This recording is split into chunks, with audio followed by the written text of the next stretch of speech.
Сайн байна уу? Намайг Наранбаатарын төгөлдөр гэдэг. Би 17 настай. Нийслэл Улаанбаатар хотын Толгойд Бага Наранд аав ээж 2 дүүтэйг амьдардаг.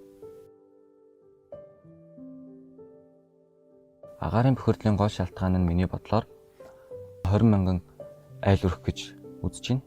Тэгээд жилийн 3 улирал мэдээж хавар, намар, өвөл бүгд гал төлөхийн тулд одоо нүүрс, шахмал түлш, тэгээд мод бүгдийн төлөх нь. Тэгээд тэр бүгдээс мэдээж утаа гарна. Тэгээд тэр бүгд нийлсээр одоо агаарын дэм бохирдолд бид нар өртөж чинь гэж бодож байна. Миний анзаарснаар миний үе болон манай доод үеийнхэн мөн дээрээс нь оюутан ах эгч нар шалгалтын дээрээ сайн төвлөрч чадахгүй.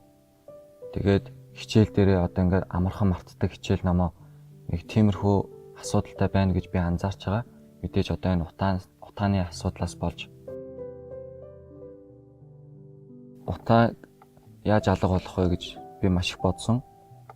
Тэгээд одоо Монголд бол одоо нарны эрчим хүчээр тэгээд усан цахилгаан станц тэгээд одоо салхины сэнсээр гээд 3 эрчим хүч авч штэ. Тэгээ энэ 3-ыг одоо их олшруулад бүгдээрээ тийм эрчим хүчээр цахилгаанчиж болдгоо мүү гэж би одоо бас бодож байгаа. Агаарын бохирдлыг би анх мэдээ орсон цагаас ер нь бол мэдэрч эхэлсэн. Манай ээж ер нь өөрөө астмтай хүн. Утааны улмаас ээжийн минь астм маш хүндэрч байнга ханиалгадаг. Тийм учраас би энэ утааг байхгүй болгочихсон гэж маш их боддог. Тэгээ ээжийн минь над тэгж харагдах надад амар хэцүү байдаг. Би юухэн сургалтанд хамрагдсанаар утаанд бидний биед ямар сөрөг нөлөө үзүүлдэг юм, бидний явж байгаа газар бүрт ямар түвшнэр байдгийг гэдгийг би мэдэж авсан. Бид нэр өдөр тутмын явдаг газар. Дэлгүүр, хороодууд, сургууль, цэцэрлэг гэх мэт. PM 2.5-аар үзэхэд 300-аад зааж исэн стандарт түвшнээс 12 дахин илүү гэж тооцож байгаа.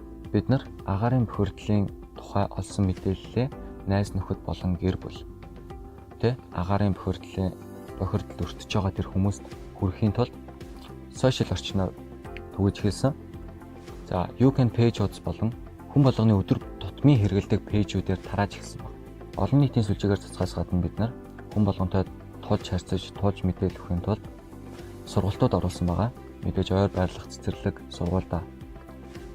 За, энэ сургалтаараа бид нар юуг түгээхийг хүссэн бэ гэхээр утаанд бидний биед ингэж нөлөөлдөг юм байна. Биднэрт утаа ийм байт юм. Та нар утаанаас ингэж сэргийлж чадах юм байна гэдэг талаар хүн болгонд тулж мэдээлэл өгч чадсан. Би мэдээж утаагүй, ногоон одоо яг л гадаад уучигтэй шин дотроо ногоо ургуулдаг, зүлэгтэй тийм газар л амьдрахыг хүсэж байна яриад.